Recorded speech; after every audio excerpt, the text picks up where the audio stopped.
Deux corvettes de type Gowin vont bientôt être construites à Lorient sur le site de Naval Group pour les Émirats Arabes Unis.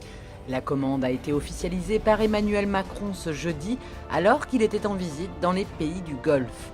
Ces corvettes sont des navires de combat de dernière génération, polyvalents.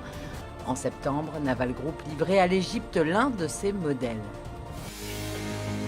Le collectif des associations du Pays de Brest a adressé une lettre ouverte ce jeudi à 4 députés finistériens. Jean-Charles Larsonneur, Richard Ferrand, Didier Legac et Graziella Melchior. Le collectif, qui est mobilisé depuis l'annonce de la fin des contrats aidés, dénonce une attitude méprisante des députés. L'Assemblée nationale a voté ce mercredi la baisse du budget travail et emploi et a donc acté la suppression d'une partie des contrats aidés. Est-ce au Stade brestois de payer la facture de 11 452 € des CRS déployés dans les rues lors du match Brest-PSG de janvier 2014 ? Le rapporteur public du tribunal administratif de Rennes, jeudi, a estimé que non.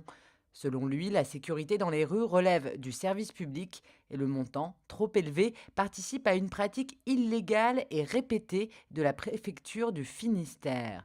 Jugement dans un mois. Il n'y aura pas de rallye de Bretagne cette année à Ploué. Les organisateurs ont annoncé cette semaine son annulation faute de participants. L'épreuve devait se tenir le week-end prochain, 17 et 18 novembre donc. Son édition 2018 est en revanche confirmée pour les 6 et 7 avril. La couleur rouille du bâtiment de la Carène à Brest ne domine plus. Une fresque géante de 415 mètres carrés a été réalisée par les artistes du collectif Projet 0.0. Du graffiti, de l'art abstrait ou encore figuratif, la fresque regroupe plusieurs styles.